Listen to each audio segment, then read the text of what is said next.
Good morning dear students. तो बच्चों अभी तक हम चल रहे थे आपके चैप्टर नंबर 9 में, जिसका नाम है पादपों में प्रजनन। क्या चीज़? पादपों में प्रजनन। तो हम पिछले वीडियो में काफ़ी चीज़ें पढ़ चुके थे कि पादपों में या प्रजनन क्या होता है तथा पादपों में प्रजनन किस प्रकार का होता है।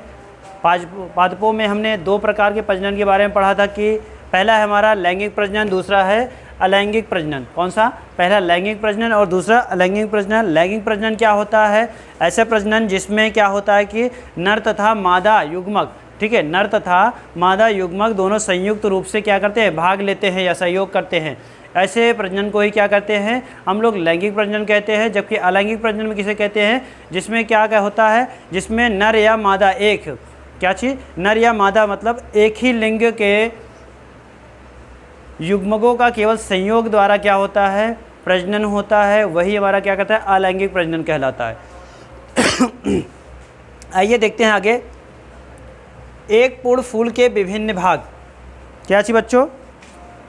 पौधों में लैंगिक प्रजनन के बारे में ही आज पढ़ना है आगे हमें कि पौधों में लैंगिक प्रजनन किस प्रकार से होता है। कुछ पौधे तथा जंतु ऐसे होते हैं। क्या होते हैं? कुछ पौधे तथा जंतु ऐसे होते हैं जिनमें क्या होता है बच्चों? लैंगिक प्रजनन के द्वारा ही क्या होता है? उनकी किस्में या प्रजातियों का विकास होता है। क्या होता है? उनकी फसलें या उनकी किस्में या उनकी प्रजातियों का विकास होता है। फूल के पौधे में क्या होता है बच्चों? किसी भी फूल के पौधे से उसकी जो जातियाँ डेवलप होगी कब होगी? जब वह फूल क्या होगा? पूर्ण तरह होगा। क्या होगा? पूरी तरह से पूर्ण होगा। अर्थात उसके अंदर आपका बाह्य दल होना चाहिए, दल पुंज होना चाहिए, उसके बाद नर जनन भाग होना चाहिए तथा मादा जनन भाग। क्या चीज़? कोई भी फूल पूर्ण तभी होता है जब उसके अंदर ये चारों चीज़ें पाई जाती है। क्या चीज़? ये चारों भाग पाए जाते हैं तो वह पुष्प पूर्ण हो जाता है। तो आइए इसमें देखते हैं कि एक पूर्ण फूल के विभिन्न क्या क्या भाग है। एक पूर्ण के क्या क्या विभिन्न भाग हैं उनको आज हम यहाँ पे देखते हैं। देखिए पहला क्या है? एक पूर्ण फूल के पहला जो भाग है वाह्य दल पुंज। क्या चीज़? वाह्य दल पुंज मतलब किसी भी एक पूर्ण फूल में उसका वाह्य दल पुंज होना चाहिए। वाह्य दल पुंज क्या होता है? आइए देखते हैं। यहाँ पर एक चित्र में भी मैंने बना रखा है, यहाँ पर बना हुआ है, ये वाह्य दल पुंज है आपका।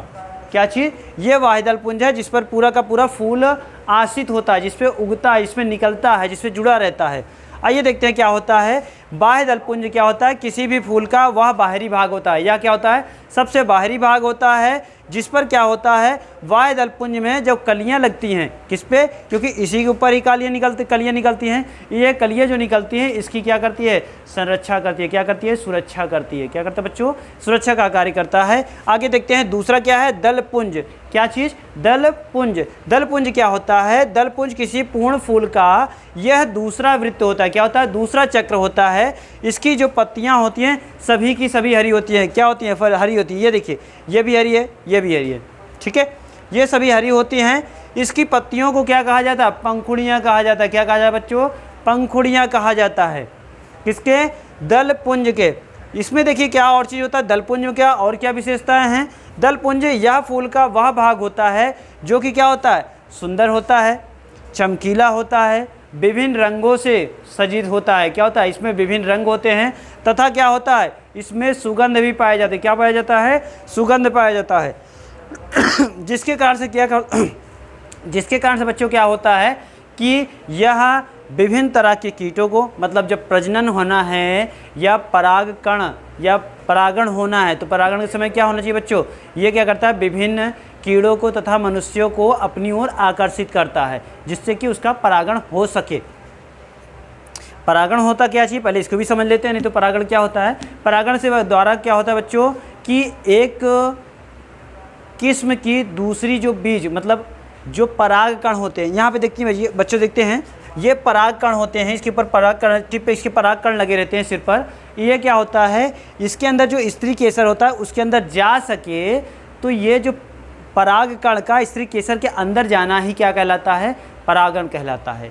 पराग का एक स्थान से स्त्री के गर्भाशय तक जाना वो क्या कहलाता है? परागण कहलाता है। तो देखते आगे। पुंमुंग अथवा नर जनन भाग क्या होता है? यह किसी भी फूल का तीसरा भाग होता है। जिसका प्रत्येक भाग क्या कहलाता है, पुंकेसर क्या कहलाता है, क्या कहलाता है बच्चों, पुंकेसर, यही सारे पुंकेसर ये कहलाते हैं। ठीक है, ये क्या होता है, एक नर जनन भाग होता है। क्या होता है, यह एक नर जनन भाग होता है जिसमें क्या होता है बच्चों कि दो भाग होते हैं। क्या भाग होते हैं, दो भाग होते हैं। पहला है आपका पुंतंतु, क्या चीज़, पुंतंतु। दूसरा है परागकोश। क्या है, पहला भाग है पुंतंतु तथा दूसरा परागकोश। पुंतंतु क्या होता है, यह पुंकेसर की पतली लंबी होती है। क्या होती है, यह पुंकेसर की पतली एक लंबी डंडी होती है जो कि फूल के आधार से जुड़ा होता है। किसके, एक पतली लंबी डंडी होती है जो कि फूल के आधार से जुड़ा होता है। ये इसकी बात हो रही है, ये जो तंतु है इसी की बात हो रही है। ये लंबी डंडी होती है, ये इसके आधार से जुड़ा होता है फूल के। आगे देखते हैं दूसरा क्या, इसमें परागकोश के बारे में। परागकोश क्या होता है, पुंतंतु के सिरों पर थैलीनुमा संरचनाएं होती है। पुंतंतु सिर मतलब यही तंतु जो है पुंतंतु, इसके थैलीनुमा ये संरचनाएं होती हैं। कहीं कहीं गोल होता है, कहीं थैलीनुमा के आकार की संरचनाएं होती हैं। इन्हें ही क्या कहा जाता है, परागकोश कहा जाता है। इसमें क्या होता है, इसके सिरों पर ही क्या होते हैं, परागकण होता है। जैसे कि हम लोग देखते हैं किसी फूल को टच करते हैं तो क्या होता है, हमारे हाथों पर छोटे छोटे कण आ जाते हैं रंग बिरंगे। जैसे सरसों का ही हमने टच किया तो क्या हो, छोटे छोटे कण आ जाते हैं। और किसी फूल का करते हैं तो उसमें भी उनके जैसे कण होते हैं, ज़्यादातर तो पीले ही होते हैं, उनके कण आते हैं। आगे देखते हैं जायांग अथवा मादा जनन भाग। ये क्या होता है बच्चों, देखते हैं। ये किसी एक पूर्ण फूल का क्या होता है, चौथा व अंतिम वृत्त होता है। क्या होता है, चौथा या भाग कह सकते हैं या अंतिम वृत्त होता है। इसे दूसरे नाम से जाना जाता है, क्या बोला जाता है, स्त्री केसर। क्या चीज़, स्त्री केसर के नाम से जाना जाता है। इसके अंदर ही क्या होता है बच्चों, इसके अंदर ही जो नर जनान का परागकण है ये ग्रहण करता है। ये ग्रहण करने के बाद क्या होता है, इसके अंदर ही उस किस्म के बीज का निर्माण होता है। क्या होता है, उस किस्म के बीज का निर्माण होता है या फल का निर्माण होता है। इसके मुख्यतः 3 भाग होते हैं। कौन कौन से देखते हैं, जो मादा जनन है, जनन भाग है, उसके 3 हैं। कौन कौन से, पहला है वर्तिकाग्र, दूसरा है वर्तिका, तीसरा है अंडाशय। ठीक है, तो पहला देखते हैं वर्तिकाग्र क्या होता है। वर्तिकाग्र देखिए बच्चों क्या होता है, वर्तिकाग्र क्या करता है, पराग कणों का, यह फूल के ऐसा भाग होता है या कि स्त्री केसर का ऐसा भाग होता है जो कि पराग कणों को ग्रहण करता है। मतलब नर जनन से जो पराग कण आते हैं उसको ये ग्रहण करने का, स्टोर करने का काम करता है। यह क्या होता है, यह स्त्री केसर की सबसे बड़ी संरचना होती है। क्या होती है, यह स्त्री केसर की सबसे बड़ी संरचना होती है। आगे है वर्तिकाग्र। देखिए वर्तिकाग्र में ये वाला संरचना, ये सबसे बड़ी संरचना होती है।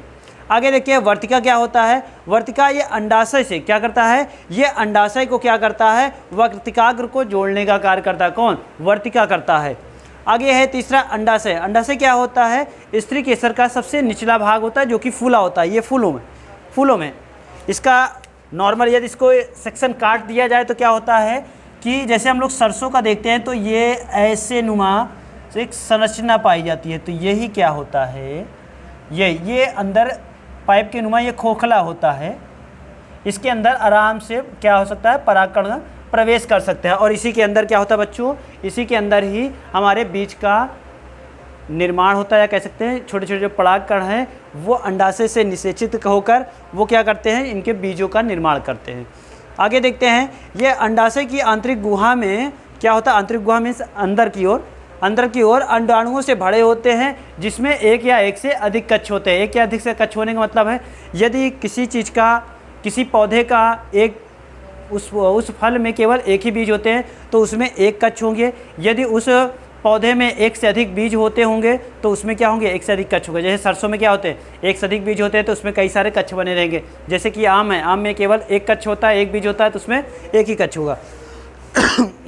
तो इस प्रकार से बच्चों पादपों में प्रजनन आज हम लोग यहीं तक पढ़ते हैं।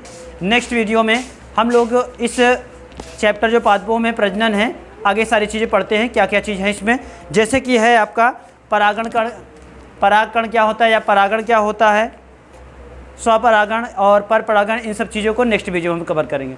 तो आज तक हमारा ये वीडियो यहीं तक रहता है। धन्यवाद।